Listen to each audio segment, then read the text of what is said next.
Определение границ исторической части Сухума обсудили члены градостроительного совета при администрации столицы на очередном заседании. Главная цель – защитить исторические памятники, культурное разнообразие, экологические и социальные аспекты, сохранить уникальность городской среды и туристическую привлекательность. Мы часто сталкиваемся с вопросом о соответствии архитектурного облика, параметра застройки объектов, которые возводятся в исторической части города Сухум. На мой взгляд, для того, чтобы сохранить вот эту аутентичность нашего города и все-таки, что у нас осталось, все проекты, которые планируются к возведению на этой территории, должны быть одобрены градостроительным советом. И решение глава должен принимать только в случае одобрения проектного решения градостроительного совета. Да.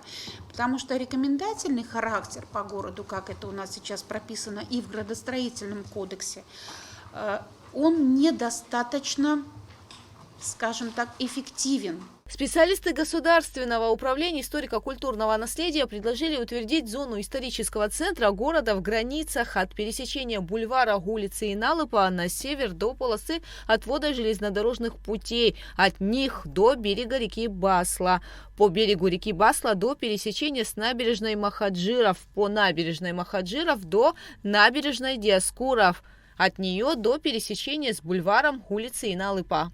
Изначально мы хотели немного расширить эту границу, вообще всю территорию, но, возможно, будем чуть-чуть попозже тоже рассматривать какие-то уточнения на некоторых местах, но пока вот на данном этапе мы решили пока ограничиться вот этой центральной частью, потому что здесь концентрированы все большинство объектов. Да, культурного наследия и также объекты, которые входят в список вновь выявленных объектов, то есть мы их тоже учитываем. Предложение рассмотрели, однако проект не утвердили. Комиссия порекомендовала специалистам Госуправления историко-культурного наследия рассмотреть расширение границ исторической зоны города и внести доработки. Все-таки более подробно изучим этот материал, и вот как раз границы города, именно это должно быть аргументировано, что это должно быть, потому что у нас в городе, опорный план есть у нас, да.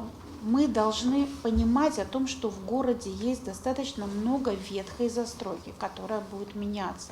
Охватить весь город вот именно рассмотрением каждого объекта на градостроительном совете мы просто будем физически не в состоянии. Нам нужно будет сидеть и работать здесь все время.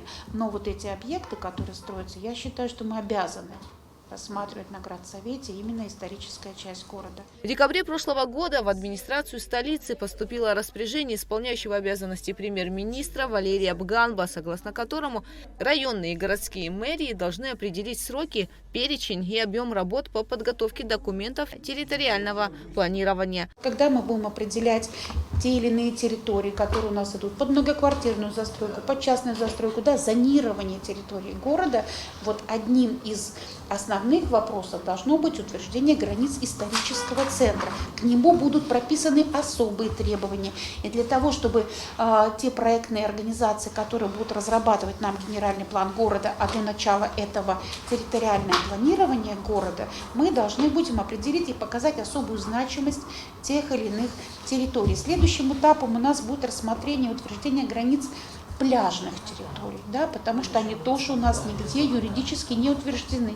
В ходе совещания его участники обсудили вопросы проведения строительных работ в столице, реконструкции, увеличения этажей возводимых зданий, строительства объектов размещения. Угут Саварданя, Налач Кинжерия и Нал Гвинже, Абхазское телевидение.